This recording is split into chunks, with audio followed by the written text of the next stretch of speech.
প্রতিদিনের সকালটাই কিন্তু শুরু হয় এমন একটা বৃষ্টি দিয়ে। বৃষ্টি আর বাড়ির চারিদিকে জল।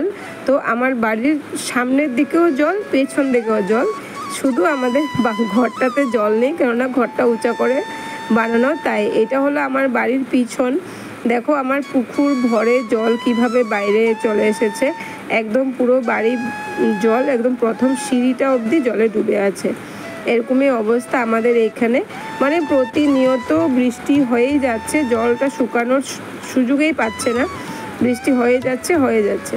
তো যতই বৃষ্টি হোক না কেন, সংসারের সমস্ত কাজকর্ম সব কিছু তো করতেই হবে। আর প্রতিদিনই এমনটা হয়, সকালবেলা থাকে বৃষ্টি, একটু বেলা উঠলেই বৃষ্টিটা কমে যায়, দিনটা এরকম মেঘলা মেঘলা একটা দিন থাকে। তো এই দিনের মধ্যে দেখো অনেকটা কাছাকাছি করার ছিল, করে নিয়েছি। তো hello everyone, good morning. Flavour of life চ্যানেলের আর একটা নতুন ভিডিওতে তোমাদের স্বাগত। তো কেমন আছো তোমরা সবাই? আশা করছি সবাই ভালো আছো, আর আমিও ভালো আছি। বড়োদেরকে প্রণাম আর ছোটোদেরকে অনেক ভালোবাসা জানিয়ে আজকের ভিডিওটা স্টার্ট করলাম। তো সঙ্গে থাকো আর দেখতে থাকো ভিডিওটা, আশা করি ভিডিওটা তোমাদের ভালো লাগবে। তো এটা হলো শনিবার দিনের ভিডিও। আর সকাল সকাল সমস্ত কাজকর্ম শেষ করে স্নান করে কাছাকাছি করে স্নান করে চলে এসেছি একদম দুপুরের রান্নাতে। সকালের খাওয়া দাওয়ার ভিডিও আর কিছু করা হয়নি। তো রান্নাতে আছে আজকে পনির তরকারি। আজকে নিরামিষ খাবো আর কি, তাই নিরামিষ বলতে যে শনিবার দিন আমরা নিরামিষ খাই এমনটা নয়, তাও আজকের দিনে নিরামিষ রান্না হচ্ছে।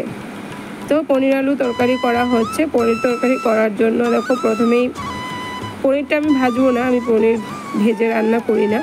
আলুটাকে একটু ভাপিয়ে নিয়েছি, তারপর তেলের মধ্যে কালো জিরে আর দারচিনি আর ইলাইচি ফোড়ন দিয়ে আলুগুলোকে একটু হলুদ নুন দিয়ে সুন্দর করে ভেজে নেব। ভেজে নিয়ে তারপর পনির তরকারিটা করব।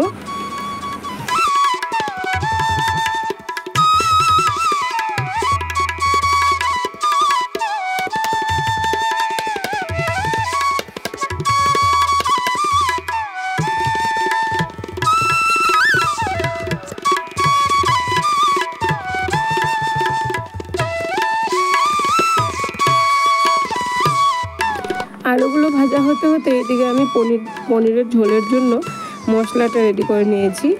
আর মশলাটা হলো এখানে একটা টমেটো, আধা টুকরো টমেটো, কাঁচা লঙ্কা আর হলো আদা বাটা আছে।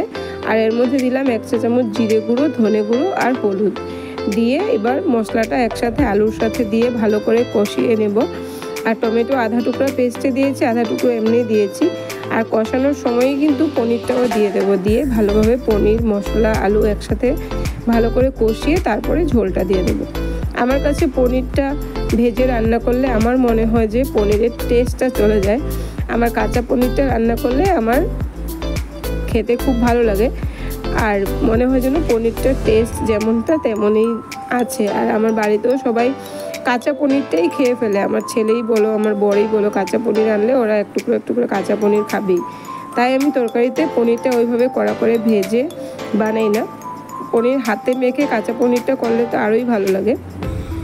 তো আর রান্নাতে ছিল ভেন্ডি ভাজা, পনির আলুর ঝোলটা তো হয়ে গেছে, আর আছে ভেন্ডি ভাজা। করেছি হলো ডাল, মুসুরের ডালেই করেছি। বলেছিলাম নিরামিষ, হ্যাঁ নিরামিষেই, কিন্তু এই যে আজকে তো নিরামিষের দিন নয়, মসুরের ডাল করেছি। আর এখানে করব কাঁচা কলার, এইভাবে গোল গোল করে কাঁচা কলাগুলোকে কেটে নিয়েছি, এগুলো চিপস করব। তো কাঁচা কলাগুলোকে নুন জলে ভিজিয়ে রেখেছিলাম। আর কাঁচা কলা তো কষ ছড়ানোর জন্য একটু হলুদ দিয়ে ভিজাতেই হয়, না হলে তো কালো হয়ে যায়। তাই নুন জলে ভিজিয়ে রেখেছিলাম, পরে উঠিয়ে এভাবে ভেজে নিয়েছি। আর এরকম করে কাঁচা কলার চিপসটা করলে বাড়িতে সবাই খেতে ভালোবাসে। তো আজকের রান্নার মেনু হলো এই কাঁচা কলার চিপস, ভেন্ডি ভাজা, ডাল আর পনির তরকারি। তো এবার রান্নাবান্না শেষ করে সবার জন্য একসাথে ভাত বেড়ে নিলাম, সবাই একসাথে বসে পড়বো খেতে। তো ভাত বাড়া হয়ে গেছে সবার জন্য।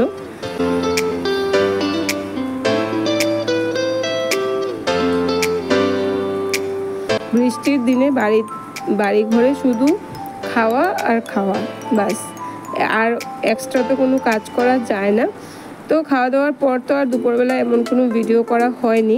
একবারে চলে এলাম সন্ধ্যের সময় কি বানাচ্ছি দেখো, বানাচ্ছি হলো বড়মশাই কি কাণ্ড করেছে জানো তো, বাজার থেকে সবজি বাজার আনতে গিয়ে সবজি বাজারের একদম নিচে কলাটা কিনে একদম নিচে নিয়ে নিয়েছিল, আর সবজির ভারে সব কলাগুলো চ্যাপ্টা হয়ে গেছে। তো এবার কি করা যায়, কলাগুলো তো খাওয়া যাবে না, তো সাথে সাথে আমি কলাগুলোকে হাত দিয়ে ফেটিয়ে এভাবে সুজি ময়দা দিয়ে কলার বড়াটা করে নিলাম। তো এটা তো এমন কোনো রেসিপি নয়, সবাই মোটামুটি কলার বড়াটা বানাতে জানে, তাই আমি আর রেসিপিটা শেয়ার করিনি। এইভাবে সুজি ময়দা দিয়ে কলাগুলোকে মেখে কলার বড়া করে নিলাম। তো কলাগুলো আর নষ্ট হলো না, আর খাওয়া হয়ে গেল কলার বড়াগুলো। এইভাবে বড়া বানিয়ে নিলে তাড়াতাড়ি শেষও হয়ে যায়, সবাই খেতেও পছন্দ করে। তো দেখো আমার কলার বড়া কিন্তু পুরোপুরি রেডি হয়ে গেছে, এবার সুন্দর করে জমিয়ে খেয়ে নেব চা। তারপর দুপুরবেলা একটা পার্সেল এসেছিল, আর পার্সেলটা আনপ্যাকিং করলাম। এখন পার্সেলে কি কি এসেছিল ওটা এক ঝলকের মধ্যে তোমাদেরকে দেখিয়ে দিলাম। ঠাকুর ঘরের জন্য নকুলদানা 1 প্যাকেট এনেছি এবার।